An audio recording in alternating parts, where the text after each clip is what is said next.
Benedito? É o Ronald, que veio lá do Rio de Janeiro, em nome do Senhor Jesus. Amém? Glória a Deus, bem forte na vida dele.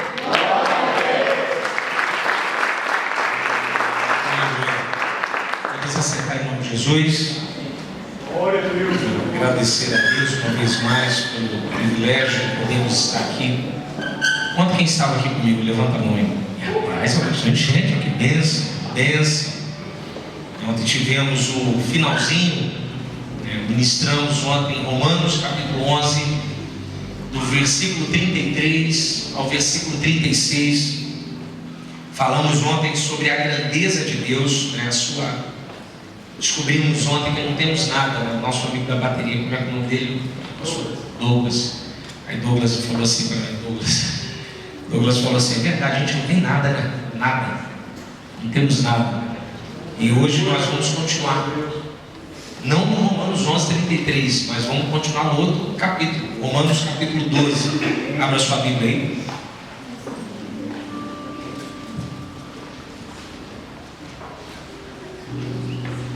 Romanos capítulo 12, versículo 1 e 2. Aproveitando o tema da Umadival, vamos falar sobre revolução, Já que o pessoal falou de revolução, vamos falar de revolução também. Romanos 12, 1 e 2. Romanos 12, 1 e 2. Todos encontraram? Amém? Amém. Diz assim: rogo-vos, pois, irmãos, pela compaixão de Deus, alguns misericórdias, que apresenteis os vossos corpos em sacrifício vivo, santo e agradável a Deus, que é o vosso culto racional. E não vos conformeis com este mundo, mas transformai-vos pela renovação da vossa mente, para que experimentais qual seja a boa, agradável e perfeita vontade de Deus. Aleluia. Se tiver caneta, anota, escreve aí, que hoje vai ter muito texto para a gente discursar aqui na Epístola de Paulo aos Romanos. Ontem nós fizemos a introdução, eu expliquei mais ou menos ontem para os irmãos que estavam aqui, da importância da Epístola de Paulo aos Romanos. Citei até os 3 grandes nomes da história do cristianismo que se converteram no Romanos aqui: John Wesley, Lutero e Santo Agostinho se converteu lendo a Epístola de Paulo aos Romanos. João Calvino diz que Romanos é a acrópole do cristianismo. Eu gosto muito dessa citação dele. É a cidade fortificada do Evangelho. Que, para você ter uma ideia como funcionou principalmente as epístolas de Paulo, de repente você não saiba, mas os evangelhos, eles são escritos posteriormente, bem posterior a Paulo. Primeiro se escreve as epístolas, para a igreja entender. Primeiro Paulo escreve as epístolas, depois os evangelistas escrevem os evangelhos. Por que tem que escrever Paulo primeiro? Porque a igreja, a religião cristã, ela nasce, mas ela não tem um pensamento teológico, não tem uma linha. Por isso que Jesus Cristo encontra Paulo em Damasco e diz que ele é um vaso escolhido, que Deus escolheu ele, que Deus precisava de alguém para fundamentar o pensamento teológico da igreja.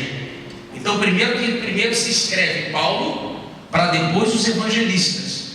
Praticamente você lê o Evangelho de João, tem muita citação do apóstolo Paulo ali. Logos, videira, João 15, toda aquela ideia ali bem fundamentada, é fundamentada no pensamento do apóstolo Paulo, porque eles não tinham teologia.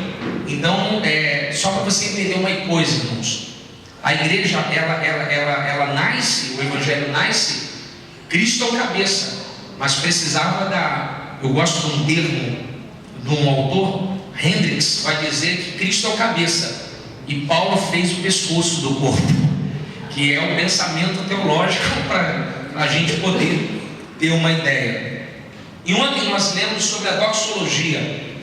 Falamos a respeito de Paulo quando ele entende que Cristo ele prepara o plano da redenção para o Israel étnico, que é o Israel povo, não o Israel espiritual igreja, mas o Israel étnico, o povo. Então Paulo fica deslumbrado com a revelação que Deus está mostrando para ele, que Deus vai salvar o povo de Israel. Então ele encerra aquilo dali, capítulo 11. Até se você quiser anotar aí, anota aí, ó. Romanos é dividido assim, do 1 ao 11, teologia. Pode botar aí, ó. 1 ao 11 é teologia. E os 5 capítulos seguintes, do 12 ao 16, é a aplicação. Então, de fato, hoje nós estaremos aqui iniciando a aplicação do pensamento teológico de Paulo. A Bíblia ela não é um livro sistemático, né? O livro mais antigo do Antigo Testamento é Jó. Você entendeu? O mais antigo, mais escrito, mais antigo é Jó. Ela não é um livro sistemático, montado de maneira sistemática. Mas a carta de Paulo aos Romanos, ela é bem sistemática. Ela é muito bem organizada. Santificação, justificação, salvação. Ele fala sobre fé, adoração. Então é muito bem arrumada. Fala sobre a ideia do pecado do homem, vai trabalhando. Já no capítulo 12, esse texto aí, que está em suas mãos, Paulo vai começar a aplicar todo esse discurso de 1 ao 11. Abra sua Bíblia, Romanos 12, 1. Por isso que ele vai começar assim. Você tem uma ideia que ele está... Eu quero que você pegue a minha linha de pensamento, a minha linha de raciocínio. Lembrando que ele já falou tudo. Aí ele agora vai começar a aplicar. Quando você lê agora o 12:1, você vai entender que é uma aplicação. Presta atenção. Rogo-vos, pois, irmãos, pelas misericórdias de Deus, que apresenteis os vossos corpos em sacrifício vivo, santo e agradável, que é o vosso culto racional. Deu para pegar aí, irmãos? Vocês entenderam? Rogo-vos. Ou seja, é Paulo dizendo assim: depois de tudo isso que eu falei, eu faço um apelo. Então dá para você entender que o 1 ao 11 é um discurso e o 12 é o início da aplicação, para a gente entender melhor. Esses 2 versículos, se você quiser escrever aí, como é que a gente divide esses 2 versículos de Romanos? Bem, eu divido assim. O Romanos 12:1 é o domínio do corpo. Dá uma olhada na sua Bíblia aí. Domínio do corpo. Você pode escrever aí. Romanos 12:1, domínio do corpo. Romanos 12:2 é o domínio da alma. É Paulo fazendo a separação exata da aplicação teológica. Essa aplicação é para o corpo, essa aqui é para a alma. Se você olhar aí na sua Bíblia, dá uma olhada aí, ó. Você vai ver que ele vai falar sobre a renovação do vosso entendimento, que é o 2. Entendimento não nasce no corpo, entendimento vai na alma, vai na mente. Já no 1 ele vai falar assim: os vossos corpos, então é carne, corpo. Então o versículo 1 é a aplicação da teologia do 1 ao 11 no corpo. E o versículo 2 é da teologia fazendo a aplicação na alma.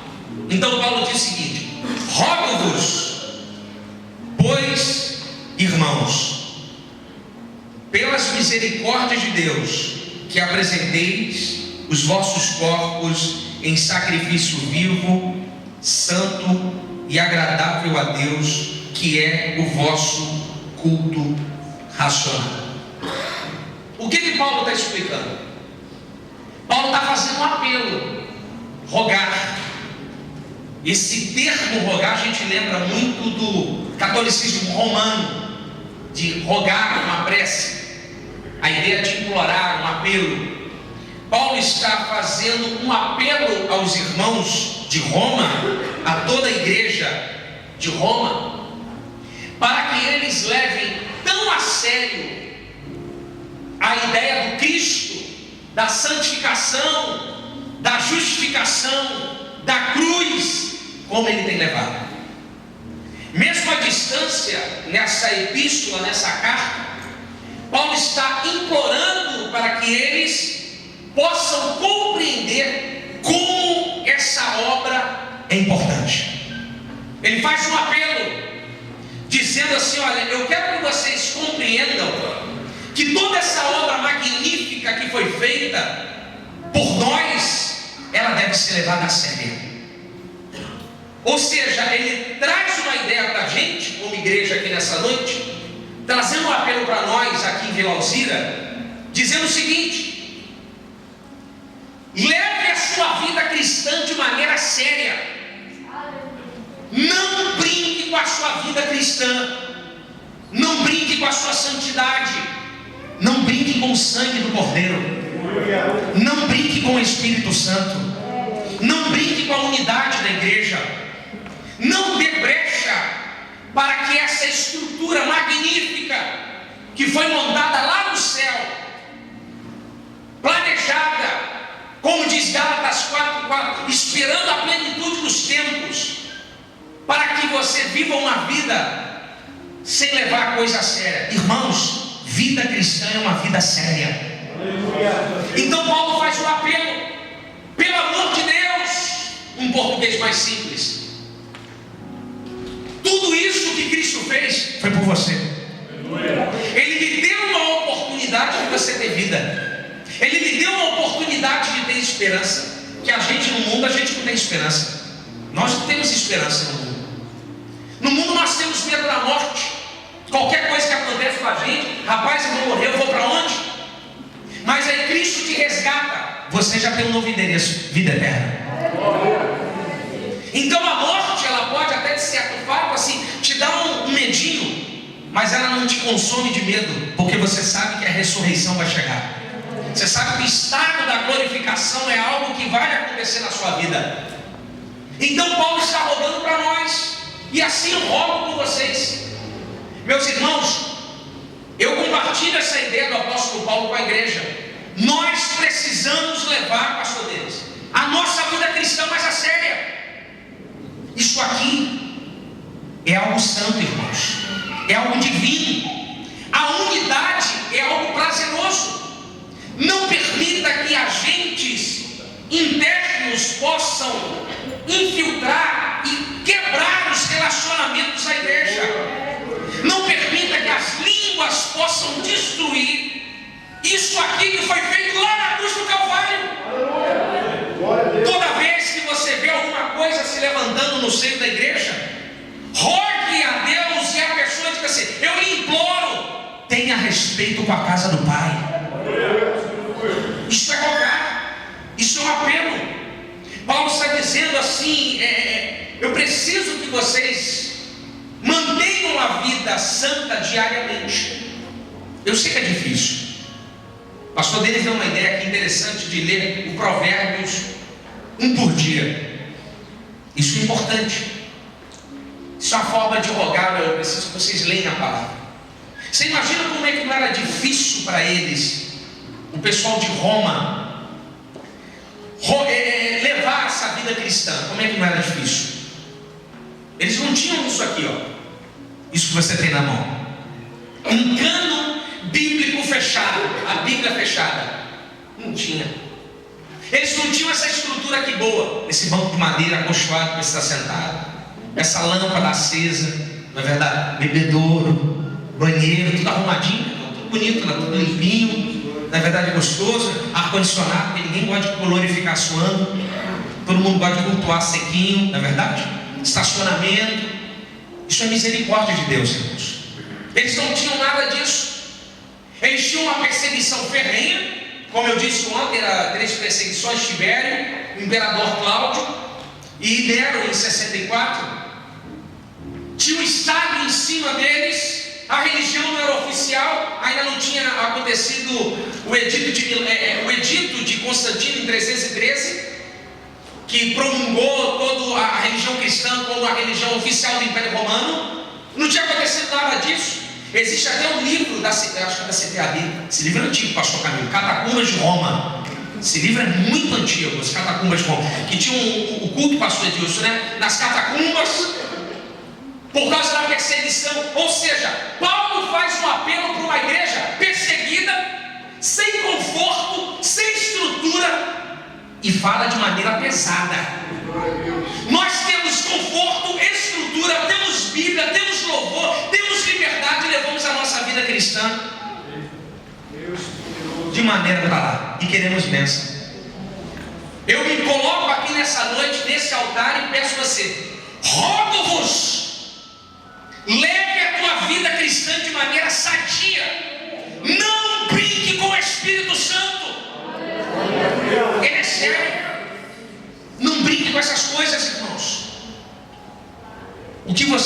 precioso, aleluia. Graças a Deus. Literalmente funciona como um implorar aqui, pastor Denis. Um implorar. Sabe, irmãos, eu vou falar uma coisa aqui, eu sei que você vai me entender. Naquela época era difícil ser cristão, mas hoje também não está muito fácil. Está complicado. Cada era vai ter a sua perseguição. Eu sei que é difícil, mas eu te faço a pergunta: qual que é mais difícil, sem Jesus ou com Ele? Sem Ele é pior, irmãos. Com Ele, mesmo soprando o vento, nós temos paz. Nós temos o que o pastor Denis disse aqui: esperança, aleluia. A gente não vê, mas sabemos que Ele está com a gente. Esperança. Então eu rogo-vos a você nessa noite, irmãos, leve a sua vida cristã de maneira sadia. Não abra mão da leitura da palavra. Não abra mão da oração de joelho. Não abra mão de cultuar com a sua família em casa. Não abra mão disso, irmãos. Isso é um privilégio que Jesus está te dando. Então eu rogo junto com você, eu faço um apelo aqui nessa noite. O Evangelho é uma coisa belíssima. É uma pérola que Deus nos deu, irmãos. Por isso que ele, Paulo, implora, pelo amor de Deus, eu rogo a vocês, socorro. Eu quero que vocês olhem para trás, é o que Paulo está dizendo aqui. Olhem toda essa estrutura: santificação, justificação, regeneração, glorificação e exaltação, que são os processos da salvação. Olha que coisa linda. Olha o processo da justificação, como é que é maravilhoso. A pessoa entra aqui fumando, bebendo, aí se entrega no altar do Senhor. Olha, eu quero aceitar a Jesus. Aí abre o coração. Na mesma hora, lá em cima do trono, Deus levanta. Aí Jesus disse assim: ó, eu paguei o nome dele lá na cruz do Calvário, está pago. Aí a pessoa é justificada na hora pelo Pai. Ela sai da presença, vai andando aqui. Aí o Espírito começa o processo de santificação depois que a pessoa sai. Você sabia disso? Que a pessoa no meio da igreja, ela já vai pensando: rapaz, eu tenho que parar de fumar, eu tenho que parar de beber. Isso é Espírito Santo, filho. Nós estávamos mortos. Se não fosse o Espírito Santo, você não estava aqui, irmãos. Ele que te convence, Ele que tira, Ele que te lava, Ele que constrói, Ele que te liberta. Então não jogue isso que você ganhou, o quê? Libertação, liberdade, graça. Rogo-vos. É um apelo que faço. Leve mais a sério. Em que sentido, irmãos? Em todos os sentidos. No sentido da adoração. Veio aqui, eu não estou aqui de maneira... não tem como ser doutrinário, porque Romanos é doutrinário. Não tem nem como fugir. Veio adorar a Deus. Entregue o cordeiro aqui no altar inteiro. Inteiro, irmãos. Glórias a Deus, aleluia. Veio para a igreja, saia no horário. Chegue no horário. Não entregue seu cordeiro pela metade. Toda vez que você chega atrasado, seu cordeiro está cortado pela metade. Você bota assim, ó. Isso aqui que nós temos é um privilégio. Utilize a palavra, a sua Bíblia em casa. Aleluia. Venha ofertar com amor no coração. Que 1 Coríntios 13 vai dizer: ainda que eu desse todos os meus bens e desse meu corpo a ser queimado, se não tiver amor, não adiantaria de nada. Então a oferta tem que ter amor, irmãos. Tem que ter envolvimento. Cada um contribua segundo o propósito, o quê? O seu rins, o seu fígado, o seu intestino, a sua mente, o seu coração. Tem que ter amor. Então tudo isso é envolvido no rogo-vos. Cultue a Deus de maneira santa, aleluia, de maneira graciosa. Dá uma olhada aí na sua Bíblia, por gentileza. Rogo-vos, pois, irmãos. Isso é lindo. Irmãos é bonito. Nós temos que entender que Paulo nunca tinha estado em Roma. Romanos 1,13. Anota aí. Romanos, capítulo 1, versículo 13. Paulo queria estar lá e não conseguia. Por causa, alguns vão dizer, por causa do edito de Cláudio, em 49 depois de Cristo. E mesmo sem Paulo conhecer, Paulo chama ele de irmãos. E Paulo não diz, ó, quem está, rogo-vos, pois, ovelhas, ou rogo-vos, quem está falando é o apóstolo. Não, quem está falando aqui é seu irmão. Paulo, sim, ele coloca o povo que ele nunca viu inserido dentro do contexto dele. Isso é lindo.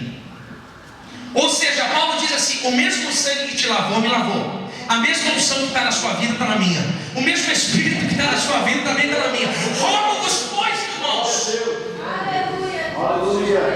Mesmo sem conhecer vocês, mesmo sem nunca ter visto um rosto sequer, sem internet, sem televisão, sem telefone celular, mas havia o quê? Amor.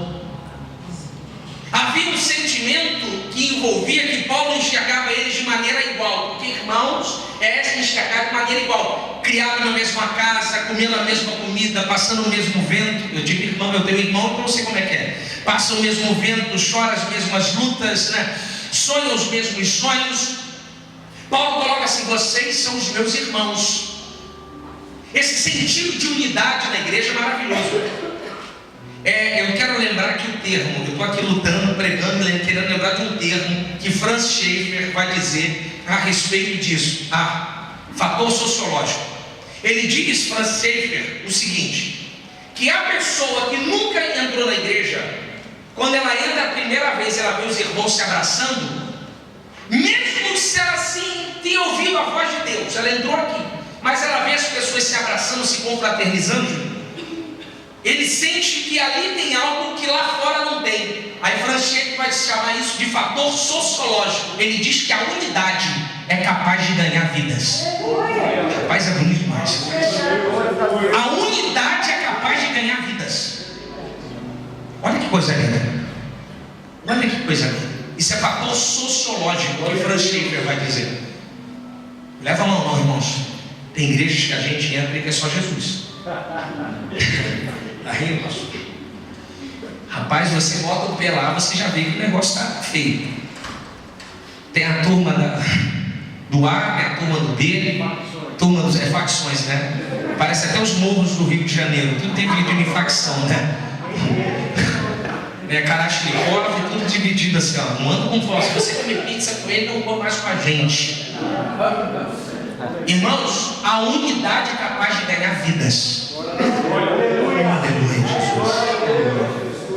Deus precisa restaurar isso em nós. Essa concepção que todo mundo aqui é igual. Não há ninguém aqui maior do que ninguém. Todo mundo tem a mesma graça, todo mundo tem a mesma unção, todo mundo tem o mesmo sangue, todo mundo tem o nome escrito no livro da vida, e todo mundo vai morar no mesmo lugar que é na eternidade. Precisamos ter essa concepção em nós. Aleluia. Essa concepção de unidade. Eu vou ter que fazer isso aqui, estou me segurando. Dá um abraço no meu irmão que está do seu lado aí. Dá um abraço. Tem que fazer isso. Eita Jesus, coisa linda.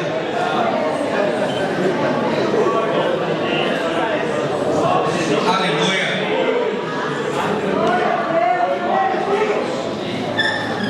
Mas presta atenção.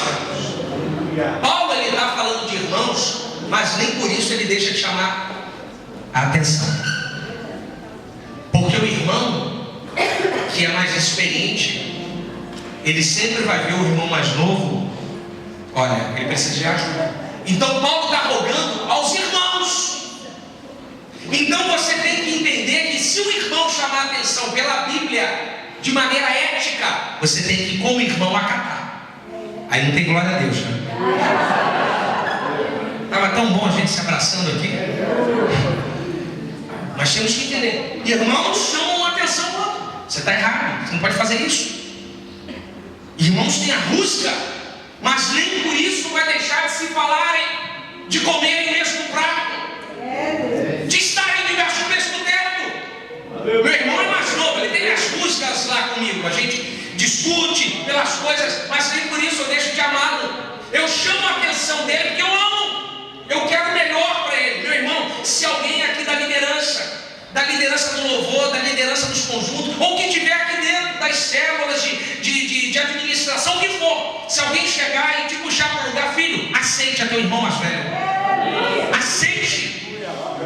Tenha um ouvido de irmão, mas não seja um irmão imaturo. Não seja irmão imaturo. O irmão imaturo briga, quebra as coisas em casa, quer ir embora. Não é verdade? O irmão imaturo questiona: ah, mas ele chegou aí, o senhor vai dar festa para ele? Lembra do filho pródigo? Ainda bota, ainda tira ele como se fosse o irmão. E vindo esse aí, seu filho. Lembra que ele vindo seu filho aí, ó. É como se ele não fosse irmão daquele menino que tinha acabado de chegar na festa. Meu irmão, se ele te chamar a atenção, dizendo para você, ó, ore mais, fale menos, vá mais devagar, não brigue, você está errado, vá pela outra posição, acate, porque seu irmão quer que você vá junto com ele para a eternidade. Aleluia.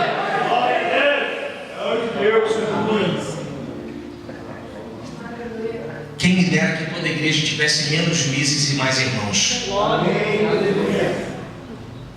Porque o juiz dá a sentença, pastor Denis, está preso. O irmão não. O irmão vai gritar, mas vai chorar junto com você na prova.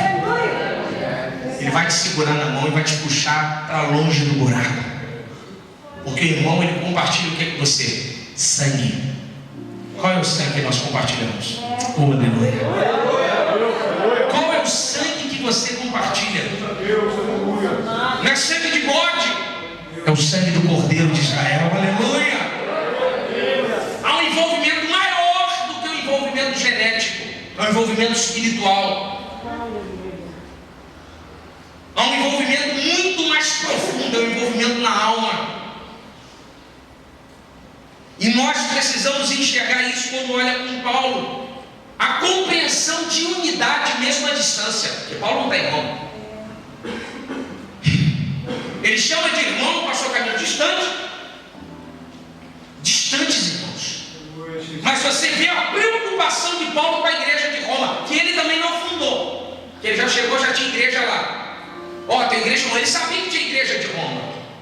Mas ele não funda a igreja de Roma como de Éfeso. Mas mesmo assim mostra um interesse pela igreja, um amor pela igreja, porque ele tem sentido de unidade. E mesmo à distância ele vai escrever a carta ética e vai pastorear a igreja. Olha, eu quero que vocês entendam. Rogo-vos, olha, preste atenção no que Cristo fez. Irmãos, isso é amor e precisamos disso.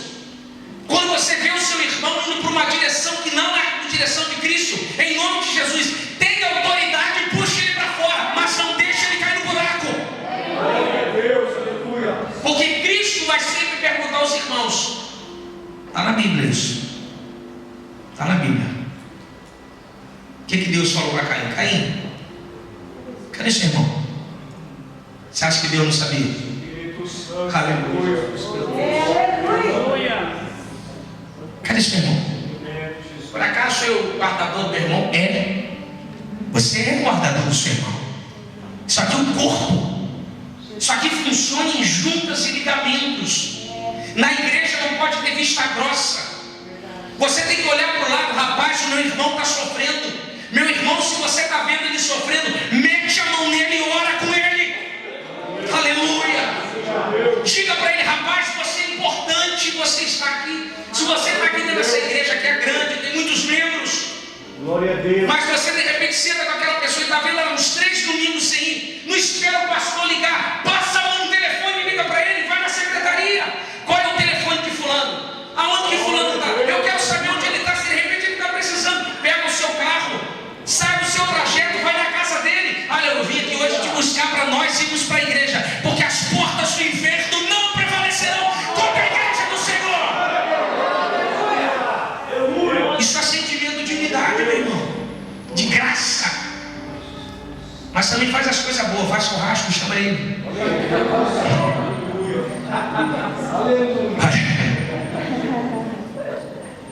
Isso é bom demais. Eu falei aqui de Franz Schaeffer, fator sociológico. Se você chamar alguém que não é da sua família e entra aqui dentro e vê uma festa de unidade, o que a pessoa vai sentir? Rapaz, o que é isso? Irmãos, aonde no mundo tem essa unidade? Aonde o negócio está quebrando o pau, desculpa o termo. Um espírito de inveja, pastor, que impera no mundo.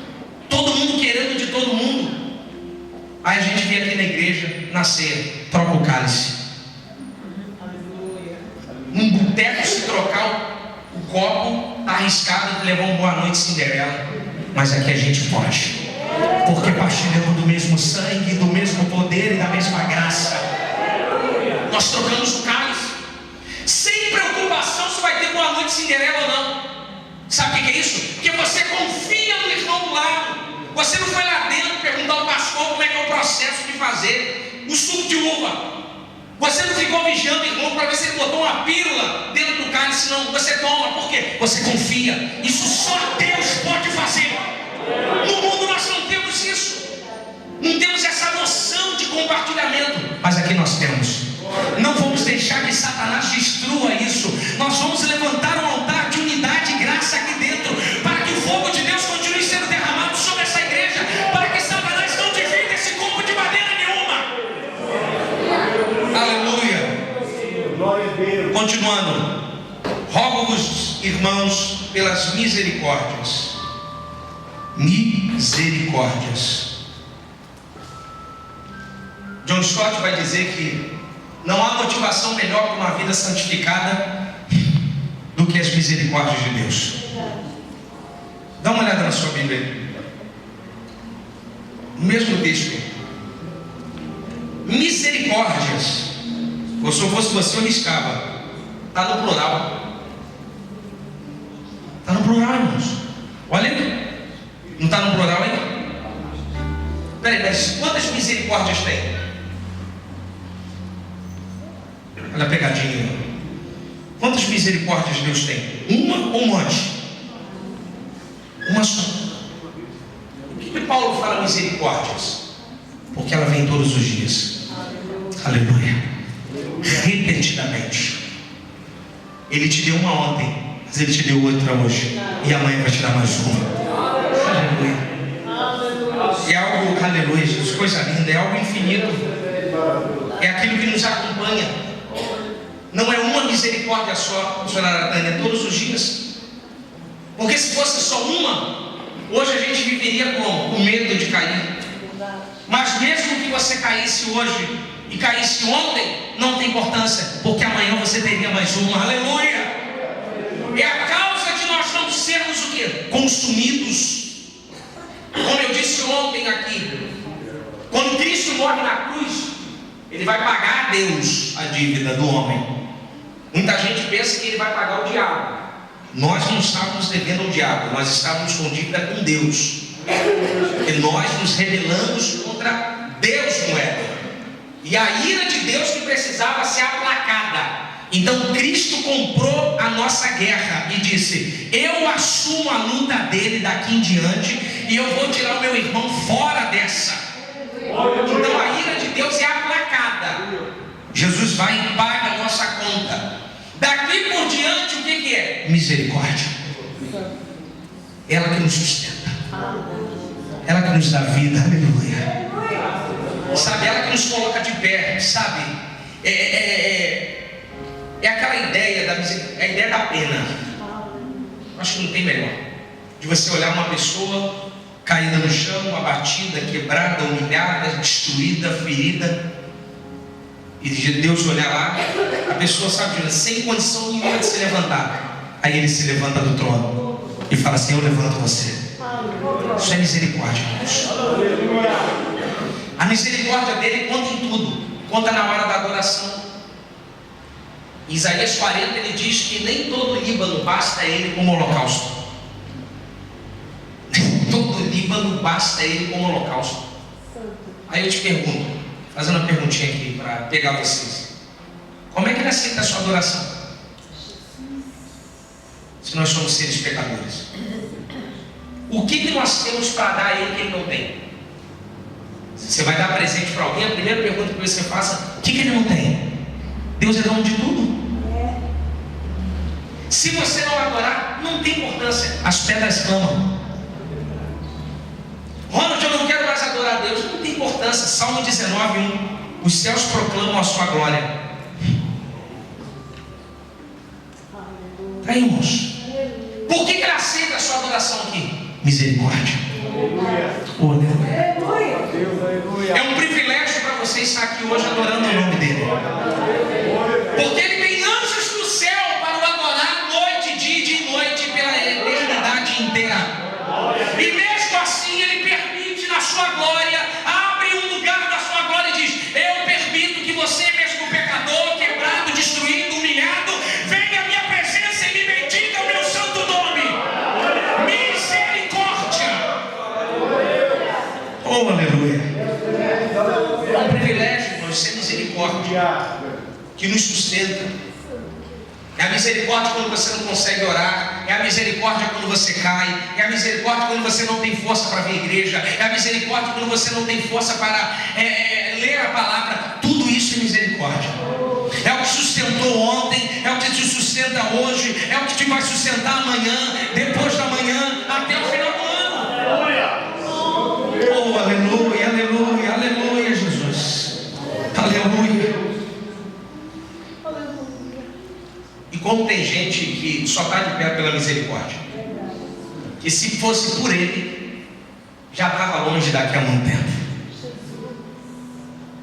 Já tinha largado marido, casamento, emprego, trabalho. Você só está de pé porque Deus está sustentando. O seu casamento é misericórdia, aleluia. A sua família é misericórdia, a sua vida é misericórdia. Você só está em pé aqui pela misericórdia. Então agradeça a Deus, bendiga o teu santo nome, exalte a Deus, glorifique ao Senhor nessa noite e diga: Senhor, muito obrigado pela sua misericórdia que tem me sustentado todos esses dias. Por nós a gente não tem condições de se sustentar. Nós, o homem é só Jesus, irmãos.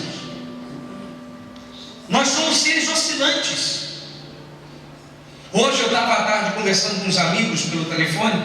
Aí um estava rindo de Pedro.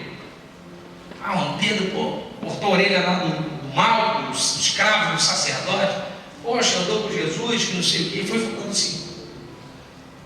Poxa, como é que Jesus aceitou ele de volta? Misericórdia. Aí eu falei para ele: como é que você está de pé? O que você tem diferente de Pedro? Nada. Por que você está aqui hoje? Misericórdia. Nós precisamos olhar esse texto aí, dar uma olhada na sua Bíblia. Entendemos que ela nos atinge. Essa misericórdia nos visita de diferentes maneiras, em diferentes ocasiões. Aleluia. Mas Paulo continua no seu texto: pelas misericórdias de Deus, que apresentei os vossos corpos em sacrifício vivo, santo e agradável a Deus. Que apresentei os vossos corpos em sacrifícios vivo. Apresentei a mão. Vê a mão aí, o pastor Camilo, vê a mão aí. Missionário, não é isso? É só a perninha? O pessoal tem um costume: não, Deus quer meu coração. Vê se é só o coração que Ele quer aí. Lá no Rio tem um ditado lá que fala assim: não sou crente, mas meu braço não é. Bota fora então, que está te levando para o inferno. Apresentei o quê? Corpo. Deus não quer só o seu coração, filho. Deus quer teu olho, a tua língua. Espírito Santo, Principalmente a língua. É doutrina, você acha que eu ia falar o que aqui? Deus quer a sua mão. Deus quer saber o que você está ouvindo, porque o corpo não é seu, é dele. E Paulo diz: apresentei os vossos corpos em sacrifício o quê? Vivo. Aí tem o pessoal do fogo. Eu também sou do fogo. Usa aquele texto de Levítico. Eu estava compartilhando com o Juliano e o pastor Denis. O fogo arderá? A pessoa: não, e o fogo vai arder. Fala para o seu irmão: pode falar, eu não tenho condição de fazer isso, não. Fala para ele do lado aí. Fala: você não é mais altar, você é a oferta. Quem queime você, filho?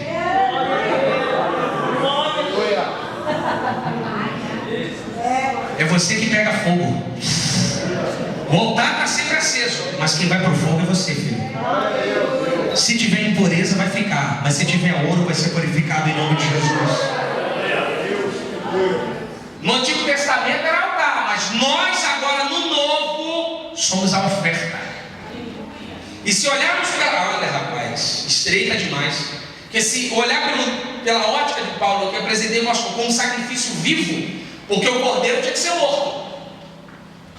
E vai para o altar. Deus quer que você vá para o altar vivo. Aleluia. E sinta o fogo dele sendo consumindo a sua vida.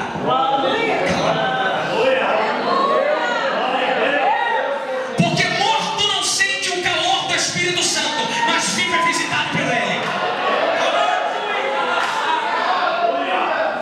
Você sente o calor do Espírito Santo. Por isso que tem gente que visita o altar aqui, que é a casa do Pai, um culto fervendo, e ele, como diz a minha amiga Kelly, filha do pastor Camilo, igual o Pintinho, não sente nada. Não sente absolutamente nada, porque está morto. Deus não gosta de oferta morta, Deus gosta de oferta viva. Deus, ele gosta de vida, vivacidade, graça. Ele gosta disso. E Paulo vai dizer exatamente aqui: tem que ser vivo e tem que ser inteiro. Deus não quer só seu coração, Deus não quer só a sua língua, Deus quer a sua mente, Deus quer os seus olhos, Deus quer o seu ouvido, Deus quer a sua mão, Deus quer o seu pé, Deus quer as suas costas. Aonde você for, você é dele, você não pertence mais a você mesmo. O corpo não é seu, é dele. Então, quando vier para cá, traga o corpo inteiro. Traga ele inteiro. Oferte o corpo de maneira inteira para Deus. Não é só seu coração, né? Ele quer tudo. Não é metade. Chegar lá só dá a coxinha, né? Coxa para Deus, a coxa tem mais carne. Eu quero tudo. Ofereça seu corpo, viu? Quer dar uma parte? Todo mundo quer dar uma parte. Quando ele pediu Isaac, ele pediu a metade. Eu quero seu filho. Não só o dedo, eu quero o seu filho inteiro. Eu quero tudo. Meu irmão, de vez em quando a gente guarda uns ídolos no coração. A gente fala assim: não, eu não sou idólatra, eu não tenho idolatria, eu não tenho imagem, mas nós temos os nossos ídolos. Quando fazemos alguma coisa com a nossa mão, a gente fala assim: rapaz, que isso, né? Rapaz, olha como é que eu arrasei. Meu Deus do céu, isso é idolatria. Quem fez foi o quê? O seu corpo? Então não é você que fez, ele que fez. Tudo é dele, irmãos. Vem para cá, para a igreja, traga o corpo inteiro. Ah, mas não tem como deixar a metade. Tem. Posso falar, pastor? A turma do zap na hora do culto. O corpo está aqui, mas o olho está no zap. Deus quer ter o olhinho também. É, teu olhinho, irmão. Deus falou aí. Deus quer ter o olhinho. Deus quer ser ouvido. Você pode botar um fone que for no celular, mas ele está escutando o que você ouve. Espírito Santo, aleluia. Você pode esperar todo mundo dormir em casa, ligar a pornografia. Ele está vendo o que você vê. Você pode estar ali só no celular falando palavras que não se dizem respeito à oferta. Que a oferta não pode ser suja, tem que ser imaculada, tem que ser branca, pura. A santificação ela não é monergista, não é só Deus que faz em você. É de maneira que você faz e ele faz. Deus, ao mesmo tempo que começa a operar o processo de salvação na sua vida, de santificação, tirando o podre, mas você tem que caminhar diante dele em santificação. E como nós fazemos isso? Oferecemos o nosso corpo em sacrifício vivo e santo, agradável a Deus. Tem que ser inteiro, irmãos. Tem que ser todo.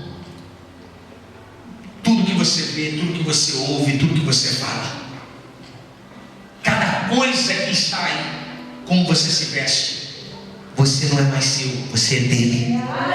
É como a oferta deve andar vestida, como a oferta deve estar onde deve estar. Nós temos uma ideia de fulano não tem nada a ver com a minha vida. Me perdoa, pastor. Fulano não tem nada a ver com a minha vida.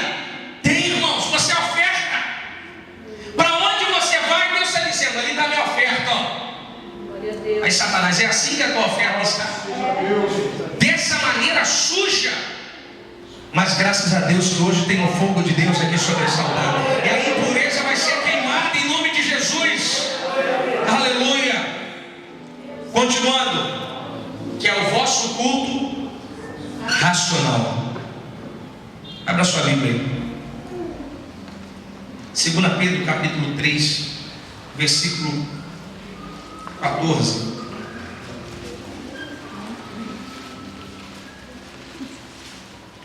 Segunda Pedro capítulo 3,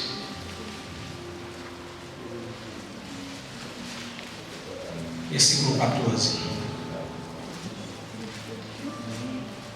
Diz assim, até os 16. Para vocês entenderem o que eu estou querendo dizer sobre o apóstolo Paulo. Pelo que, amados, aguardando essas coisas, procurai que dele sejais achados imaculados, irrepreensíveis em paz.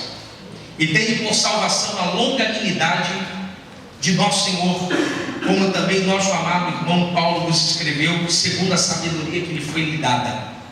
Falando disso, como em todas as suas epístolas, dentre as quais, aí é Pedro dizendo, presta atenção, há pontos de difícil entendimento, que os doutos e os inconstantes torcem, e igualmente as outras escrituras, para que a sua própria perdição. Porque Pedro está dizendo que Paulo escreve coisa de difícil entendimento, para corroborar aquilo que eu falei. Paulo escreveu primeiro e os evangelistas escrevem depois. Até o próprio Pedro está dizendo que homens inconstantes torcem, porque naquela época já tinha um pessoal que torcia a escritura. Por que eu li esse texto? Ainda em Pedro, abra aí, 1 Pedro 2,2, para você me entender. 1 Pedro 2,2. E anota e vai anotando. 1 Pedro capítulo 2, versículo 2, diz o seguinte: desejai afetuosamente como meninos novamente nascidos o leite espiritual não falsificado, para que por ele vades crescendo. 1 Pedro 2,2. Desejai afetuosamente como meninos novamente nascidos o leite espiritual não falsificado, para que por ele vades crescendo. Por que eu li isso? Porque o termo aqui espiritual aí na sua Bíblia aí, você pode abrir um parêntese aí e pode botar aí Romanos 12, tem a mesma ideia do vosso culto racional. Porque o termo espiritual aí é racional, logicos. Aí ele diz: nascidos do leite racional, não falsificado, para que por ele vades crescendo. O que Paulo está querendo dizer? Que Pedro entende: o culto é racional, o culto tem lógica. Por mais que a nossa fé ela não é racional, a nossa fé tem que ser supra-racional. A nossa adoração aqui, como diz Pedro e como diz Paulo, é sem mistura, não pode ter química. Como é que funciona isso? O que Deus faz na vida de uma pessoa não significa que a outra também vai fazer. As diferentes maneiras de cultuar a Deus, na maneira de se expressar em adoração, é de cada um de nós. Uns pulam, outros choram, outros cantam, outros caem de joelho, outros levantam a mão, mas é de maneira lógica, não pode ter mistura. Mas o que tem acontecido hoje? Muita irracionalidade, coisas aonde a nossa maneira lógica, a nossa maneira de racionalidade tem sido questionada. O Espírito Santo não é possessão, é habitação. Tem gente que acha que o Espírito Santo é uma possessão, acha que é uma coisa que desce, sabe, igual a pitonisa de Endor, e retorce o cara e daqui a pouco vai embora. Isso é demônio. O Espírito Santo tem ética, é de maneira racional, é de maneira ilibada, equilibrada. Isso aqui não é espírita, isso aqui é cristianismo. O Espírito Santo é racional, meu irmão. O espírito do profeta está sujeito ao profeta. Tem domínio, controle, como diz Paulo em 1 Coríntios 12:1, acerca dos dons espirituais, não quero que sejais ignorantes. Abre aí, 1 Coríntios 12:1. Acerca dos dons espirituais, não quero que sejais ignorantes. Sabe, é umas coisas que acontecem, pastor Denis, que mexe com a minha cabeça. E você olha e você sabe exatamente que aquilo dali não é Espírito Santo. Você sabe. Eu não vou nem falar das histórias de internet aqui que a gente vê, né? Que nós vemos no YouTube. Você olha assim, rapaz, mas como é que pode? Meu irmão, eu gosto de me alegrar no Espírito Santo, mas eu não sou menino. Eu entendo que a oração da consagração aqui tem tanto poder quanto a oração feita no monte. Não há diferença. Vou apertar mais. Vamos apertar mais um pouquinho? Aonde tem mais Deus? Na pizzaria ou aqui na igreja? Aonde você estiver, Deus vai estar na mesma intensidade. Se você clamar, Ele desce lá na hora, Ele manifesta. Não sejais menino, mas há um espírito de meninice em nós. Há uma mistura em nós, há algo estranho em nós. As pessoas brincando com o Espírito Santo demais. Eu não estou dizendo que eu sou uma pessoa já. Não, eu creio em revelação. Tem um amigo, eu falei para o pastor, tem amigos que Deus usa na revelação de maneira tremenda. Mas ele fala, entrega algo de Deus para mim, sem gritar, sem fazer nada. Ele conversa, ó, Deus está me falando isso, de maneira equilibrada, racional. Quem enfeita o pavão somos nós. Nós enfeitamos o pavão. A gente gosta, tanto que o carnaval é a gente que faz, né? Carro alegórico, fantasia. A gente gosta desse negócio. Deus é equilíbrio, irmãos. Oh, aleluia. Deus não veio para, tirar você de modo. Eu lembro que tinha uma música que cantava: eu tenho o Espírito Santo, eu não posso me controlar. Isso é demônio. Isso é o Satanás. Isso é o Satanás. Tenha domínio, filho. Não sejais ignorantes acerca dos dons espirituais. É o que Paulo está dizendo. Vosso culto racional, sem mistura, sem exagero. Eu não preciso aqui fazer um monte de ginástica para dizer que Deus está aqui. Eu sei que está aqui, porque Ele diz: onde tiver 2 ou 3 reunidos em meu nome, Ele está. Então Ele está aqui. E ponto final, eu não preciso disso. Mas as pessoas não, irmãos. Não, tem que ir lá no monte, porque a pedra do concerto está aqui, irmão. Não, subir desconcertado, fulmina lá em cima. Não tem isso, não? Só tem no Rio. Lá no Rio tem esse trabalho de pedra do concerto, não mora aqui em cima. Mas na ceia, todos escangalhados. Isso é em nós, irmãos. Se Deus quiser te visitar na sua casa e manifestar a graça dele, Ele vai fazer, irmãos. Você pode estar deitado no seu marido, com roupa íntima. Deus vai manifestar a graça dele lá dentro do quarto. Você pode dobrar os joelhos com o seu esposo, irmãos, na cama, com roupa íntima, de pijama. Deus vai manifestar lá no leito, junto com vocês.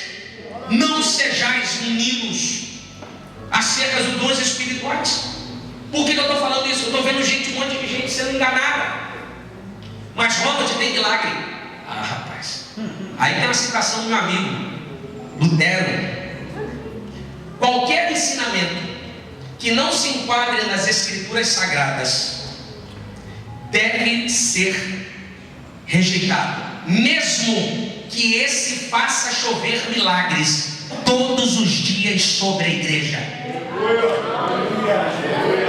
Qualquer ensinamento que não se enquadre nas Escrituras Sagradas deve ser rejeitado, mesmo que esse faça chover milagres todos os dias sobre a igreja.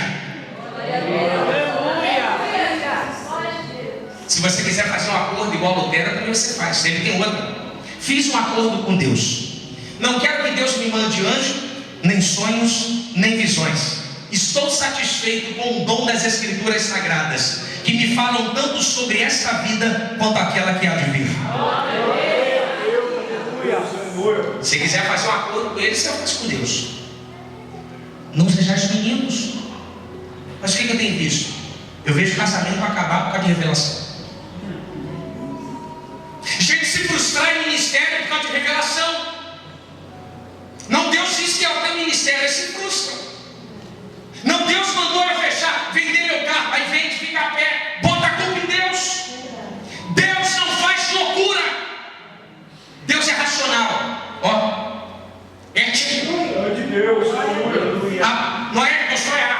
chuva. Ele deu um período para Noé construir a arca. Ele não falou, constrói, no dia seguinte choveu, porque ele sabe da capacidade humana. Vou esperar. Você vai se preparar, você vai estocar. Olha Deus, olha que coisa linda, ó. Eu vou esperar. E você, depois ele derramou a chuva, né? Entra que o negócio vai chover muito, entra na água. Isso é o quê? Isso é Deus, irmãos. Então não ande atrás de profecia mentirosa. Mas quando de lá está dando milagre, está na Bíblia. Se não está, sai fora. Porque o diabo também pode fazer milagre.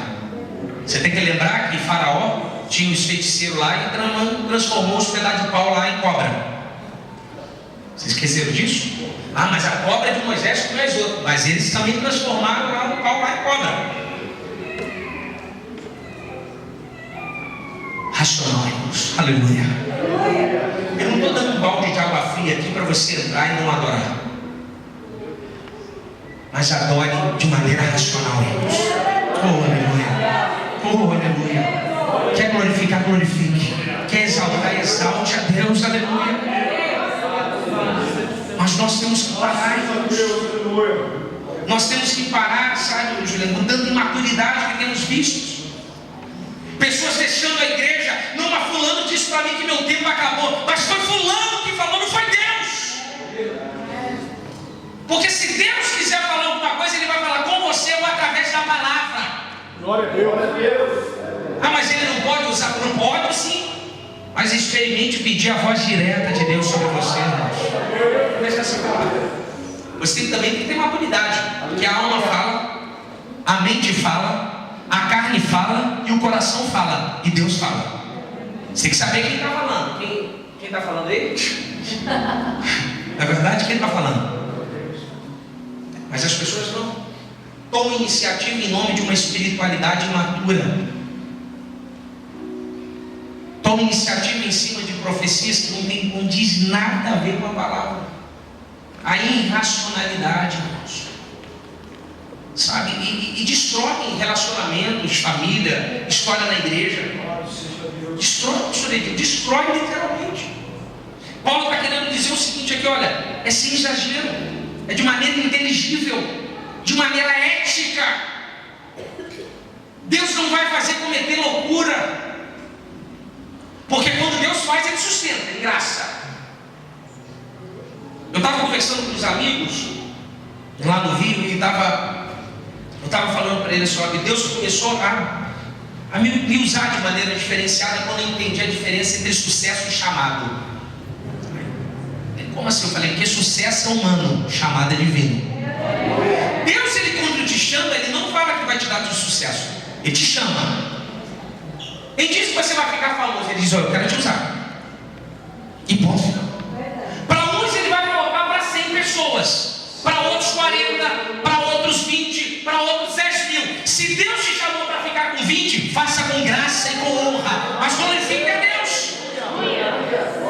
Não tente forçar algo que não é. Não tem que ser irracional. Aí depois coloca a culpa, pastor. Ah, foi o Satanás que fechou o ministério. Deus falou para eu sair, o diabo entrou. Filho, quando Deus levanta, não tem diabo que tire de cima. Porque cooperando Ele, quem impedirá? Aleluia! Aleluia! Você pode agora glorificar o nome do Senhor? Mas a gente subjuga a nossa inteligência, pastor. Subjugamos a nossa inteligência. Não, fulano está ali que revela até o CPF. Mas qual é? O que isso vai acrescentar em nós? Glória a Deus. Mas fulano diz marca de placa de carro. E daí? Louvado seja Deus, aleluia. Fica o pessoal querendo saber coisa que não está na Bíblia, mas não conhece o Evangelho. Fica os irmãos, Ronald, eu estou pedindo a Deus para Deus enviar um anjo no quarto. Eu perguntei assim, mas por que você quer ver anjo? Não, eu preciso saber se ele veio. Eu falei, ele veio. Morreu na cruz e ressuscitou no terceiro dia. Ele já veio. Eu não preciso de prova de fé, irmãos. Fé é isso, é crer sem ver. Bem-aventurados que não viram e creram. Dos tais é o reino dos céus. Eu estou lá, e você está lá? Você está lá, pastor? Para quê, irmãos? Não vou lá para um monte que eu quero ver a brasa acesa.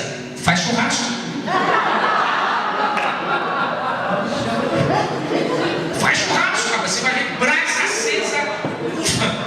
pessoal não está quase morrendo lá.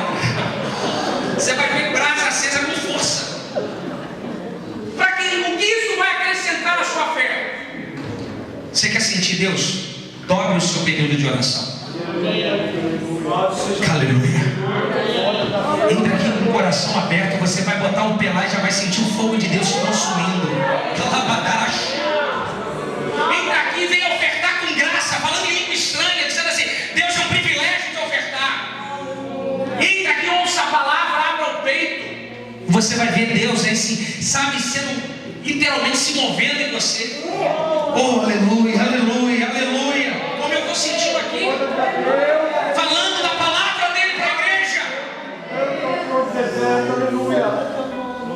Isso é racionalidade. Você está ouvindo a palavra e está pensando. Isso é racionalidade. Isso é culto racional. É de maneira inteligível. Você compreende o que eu estou falando. Você está assimilando. Poxa, é verdade. E cá para nós, irmãos, desculpe a sinceridade. Quanta asneira a gente já fez por causa de espiritualidade mentirosa. Eu lembro de uma história da minha tia que jogou o quadro fora porque o rapaz falou que tinha um diabo atrás do quadro. E o quadro era bonito, rapaz. Ela jogou fora.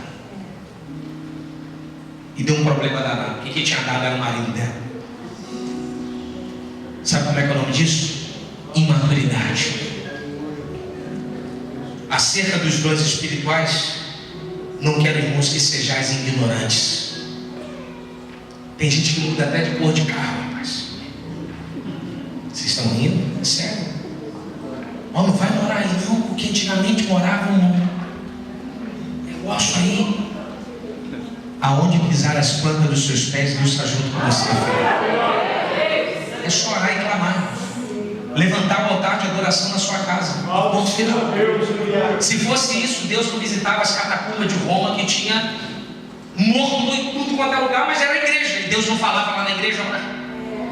Se fosse isso, Deus não se manifestava na sepultura de Lázaro. Só tem gente morta. Lázaro, vem para fora. Acabou. Aonde Deus está tem vida. Aonde Deus está tem libertação. Aonde Deus está tem glória. Aonde Deus está tem fogo. Aonde você estiver, Deus vai estar junto com você. Aleluia. Você pode glorificar o nome do Senhor Jesus Cristo. Versículo 2: Não sedes conformados com este mundo, mas sede transformados pela renovação do vosso entendimento, para que experimentais qual seja a boa, agradável e perfeita vontade de Deus. Eu tenho que ler aqui porque isso é grande. Warren Wisber diz o seguinte: se o mundo controla a nossa mente, somos conformados. Mas se Deus controla a nossa mente, somos transformados. Camarada bom, vou repetir. Se o mundo controla a nossa mente, somos conformados. Mas se Deus controla a nossa mente, somos transformados. Glória a Deus, aleluia. Eu leio isso aqui, eu fico encantado. O que é não se conformar com o mundo? É não aceitar o que o mundo impõe. O que o mundo tem colocado para nós? É tudo coisas que não dizem respeito a Deus. É só ir na direção contrária. O mundo coloca inveja, nós temos amor. O mundo coloca julgamento, nós ouvimos primeiro e ajudamos depois. O mundo coloca, olha, joga ele fora e casa com outro. Deus ensina: continue orando que eu vou sustentar seu casamento. É só jogadas no mundo. Por exemplo, eu estava ouvindo um rapaz da Google dizendo que uma das coisas que mais se busca no Google no Brasil é Mega Sena. Vocês sabiam disso? A palavra mais buscada no Brasil, uma das palavras mais buscadas é Mega Sena. Por que todo mundo busca Mega Sena? Quer ficar rico. Não é verdade? Mas qual é a nossa ideia de buscar? A gente não busca isso. O mundo busca dinheiro. Nós buscamos a cruz. A nossa busca não está no metal, na matéria. A nossa busca está naquilo que nós não vemos, mas acreditamos que veremos um dia com os nossos próprios olhos. Louvado seja Deus. Dá uma olhada na sua Bíblia, versículo 2. Não sede conformado com este mundo. Mas que tipo de mundo é esse? Eu queria que você me acompanhasse em alguns textos da Bíblia. 1 João capítulo 2, versículo 15. 1 João capítulo 2, versículo 15. 1 João capítulo 2, versículo 15.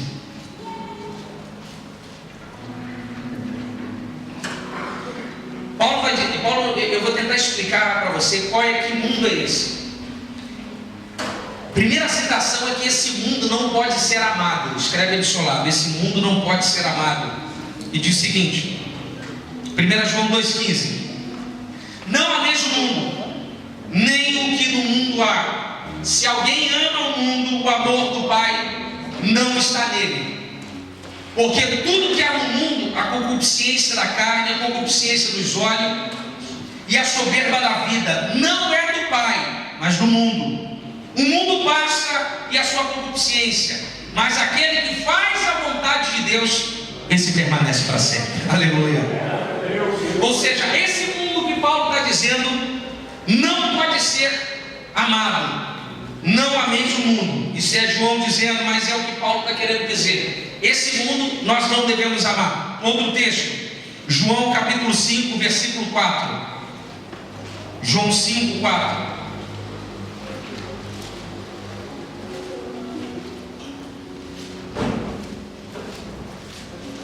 Não, perdão, desculpa. 2 Coríntios 4, 4, me perdoe. 2 Coríntios 4, 4.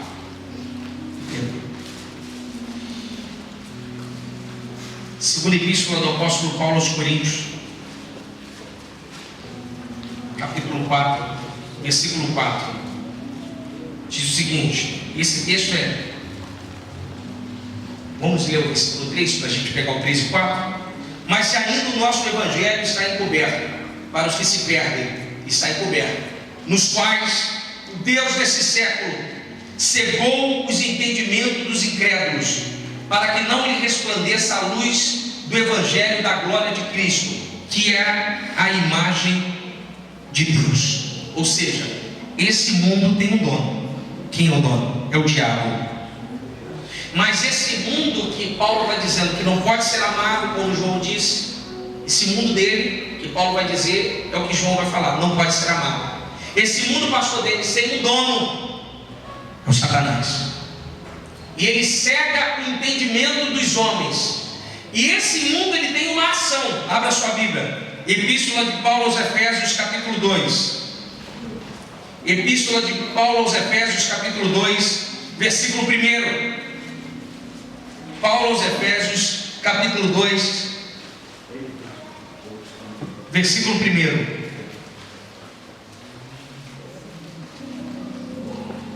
Esse mundo não pode ser amado, esse mundo tem um dono que se chama Satanás, e agora você vai ver a operação desse mundo. Efésios 2:1.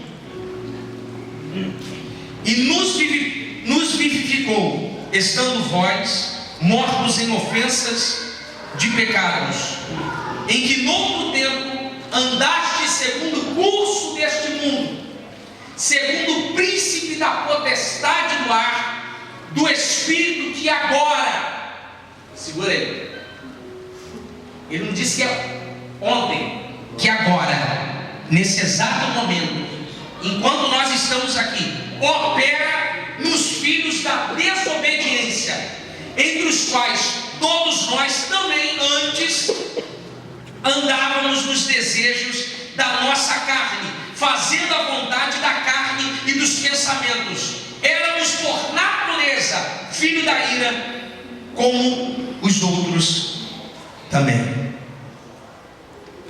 Esse mundo não pode ser amado.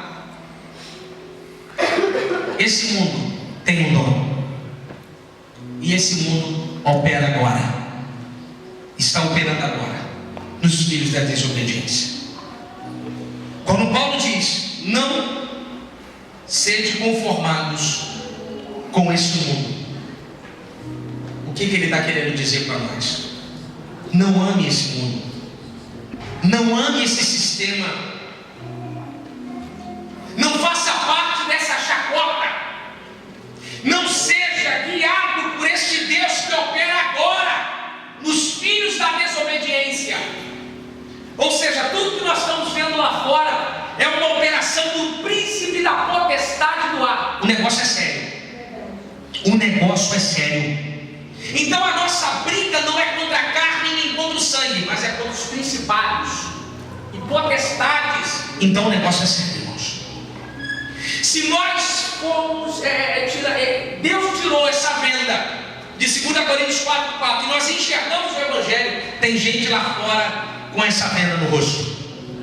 E essas pessoas que estão com essa venda no rosto matam, roubam, destroem, caluniam, pisam em cima dos outros, ofendem, fazem uma série, porque eles estão sendo guiados, como diz aqui em Efésios, que opera nos filhos da desobediência. Agora, enquanto você está aqui, a potestade do ar lá fora está operando nos filhos da desobediência. Rapaz, isso aqui dá até nervoso. Então todo mundo que você está olhando lá fora, não existe um homem lá fora sem Cristo que não seja operado pelos príncipes da potestade do ar. Todos aqueles que estão fora de Cristo são guiados por esse príncipe. Mas até meu parente, até o seu parente, até seu filho, infelizmente até o seu filho, eles estão cegos, eles amam o mundo, eles não amam a Deus. Mas eu louvo a Jesus Cristo porque Ele arrancou de nós a venda e nos tirou deste dono, e hoje nós somos filhos da obediência do Pai. Aleluia! Nós não somos comandados por Satã. O nosso comando é de Deus, Juliano. Aleluia! O seu comando é de Deus. Você não é guiado pelo príncipe da potestade deste ar. Por isso que você não pode fazer falcatrua. Aleluia! Por isso que você não pode pagar propina. Por isso que você não pode mentir. Por isso que você não pode praticar coisas que os homens que são guiados pelo filho da desobediência fazem. Você não é desobediente, você é obediente ao mundo. Precisamos aprender a ser guiados por este. Entendermos e olhar para os nossos amigos que estão à nossa volta, que de repente estão cegos. E como tem gente cega? Irmãos, como tem gente cega? Como tem gente que olha o Brasil aí fora e não compreende a batalha que está acontecendo aí fora. Irmãos, tudo isso que está acontecendo aí fora é o príncipe da potestade do ar, que opera, que tenta massacrar a nossa política, fazendo corrupção, que tenta destruir as nossas igrejas, os casamentos. Se eu perguntar aqui, vocês vão ficar assustados, mas eu não vou fazer isso, não vou mandar ninguém levantar a mão. Pensa na sua cabeça, quantos casais você conhece que já fizeram divórcio? O negócio está sério, irmãos. O principado do ar, esse inimigo, esse Satã, opera. Repita comigo, opera agora. Isso é sério, irmãos. Quando você sai daqui da porta, ele está operando. Ele não para. Nós dormimos, mas ele não. Ele continua operando e fazendo cada vez mais. Por isso que a gente não pode se apegar a esse mundo, se encantar com as belezas de Babilônia, com a comida da Babilônia, aleluia.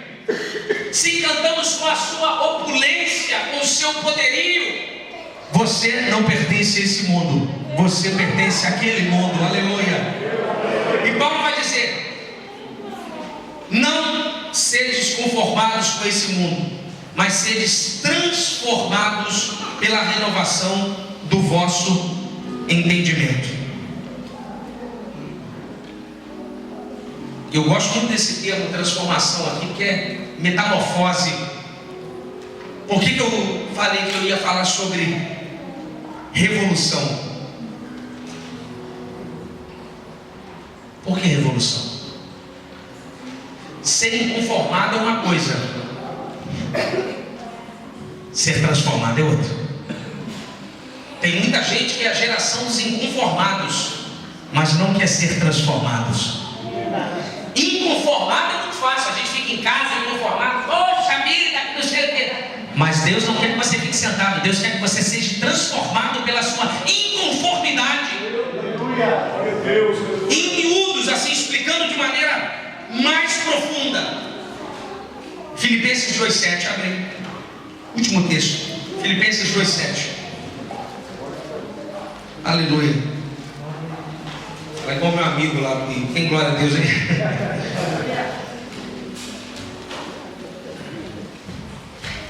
Filipenses 2,7.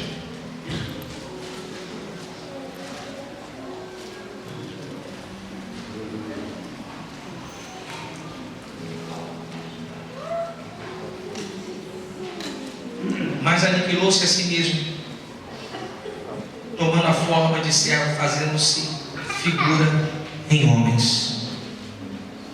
Figura em homens, em figura humana. Essa ideia da figura aí é a mesma expressão que Paulo está querendo utilizar. Transformados. É a mesma expressão no grego, transformado. Ou seja, esse transformado de Cristo aqui a gente compreende e consegue aproximar um pouco para o que Paulo está querendo dizer aqui. Ou seja, Cristo assumiu algo e se transformou. Ele se transforma, como Paulo está dizendo aqui. Ele se transforma e assume uma expressão externa. Então a transformação não é algo interno. Ela começa até internamente, mas o externamente também tem que ser mudado. Ou seja, não basta eu dizer eu odeio o mundo, eu tenho que mostrar para o mundo que eu odeio ele. Rapaz, olha aí, isso ficou quente agora, hein? Como é que nós mostramos que odiamos o mundo? Não compactuando com ele. Mas eu vou perder a amizade do meu amigo, mano. Melhor perder a amizade dele do que a de Cristo. Eu garanto para você, na Bíblia, que quando você tomar essa atitude de transformação, a sociedade vai te ver de maneira diferente. Vai dizer, verdadeiramente ele foi transformado pelo Evangelho de Cristo. É aí que vai separar aquele que é transformado e aquele que não é. Por isso que ele vai dizer aqui, é metamorfose. É a ideia da lagarta que se transforma em borboleta, literalmente. Entra no casulo e se transforma em borboleta. Paulo está querendo dizer, é o ato pelo qual o indivíduo assume uma expressão que está internamente e externamente. É o que Cristo fez. Meu irmão, ser cristão é ser transformado pela palavra, interna e externamente. Aquele que mentia não mente mais, aquele que rouba não rouba mais, aquele que xinga não xinga mais, aquele que calunia não calunia mais, aquele que te inveja não tem mais inveja, aquele que falava besteira não fala mais. Agora ele é diferente, ele glorifica, ele exalta e bendiga o nome do Senhor, ele adora, ele ajuda, ele chora, ele ora, ele ama. Ele é diferente, irmãos. Precisamos de cristãos sendo transformados, aleluia. Sabe como diz Paulo aqui, ó? Literalmente. Mas eu ia ler, mas ia ser o último. Lê comigo, me lembrei de um texto. Texto de Romanos, capítulo 8, quase encerrando. Versículo 19. Aleluia. Aleluia. Isso aqui é sério. Glória a Deus. Isso aqui resolveria todos os problemas aí do nosso país. Romanos 8, 19. Isso aqui resolve todos os problemas da nação brasileira. Porque a ardente expectação da criatura aguarda com expectativa a manifestação dos filhos de Deus. A palavra manifestação aí no grego é revelação. Os homens estão aguardando os filhos de Deus serem revelados. Aleluia. O mundo aguarda que que a gente se revele como filhos de Deus, irmãos. Está na hora de sermos transformados, incendiarmos essa cidade através do Evangelho de Jesus Cristo. Fica de pé em nome de Jesus. Glória a Deus, aleluia. Louvado seja Deus.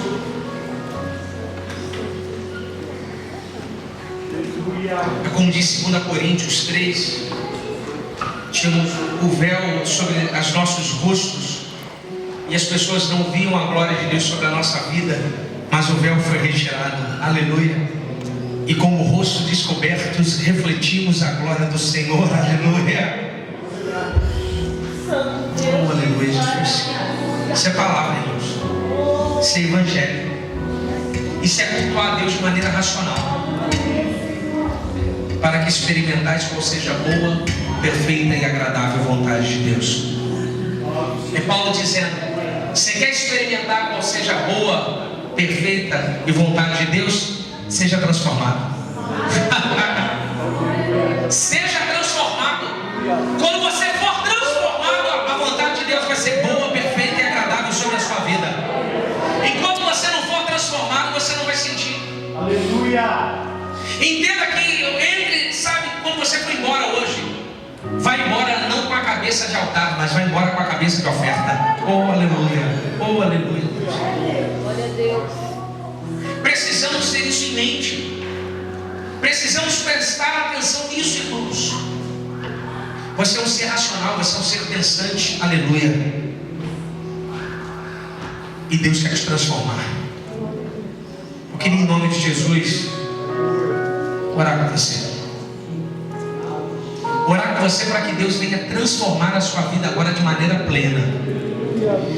Eu sei que de repente você aceitou a Jesus tem pouco tempo, você está em processo de libertação, mas nós vamos orar para que Deus venha acelerar em nome de Jesus sobre a sua vida essa transformação, para que a sua família venha olhar e não veja você, mas veja Jesus em você, para que os seus atos te denunciem que você faz parte daquele grupo que tem transformado o mundo. Aleluia.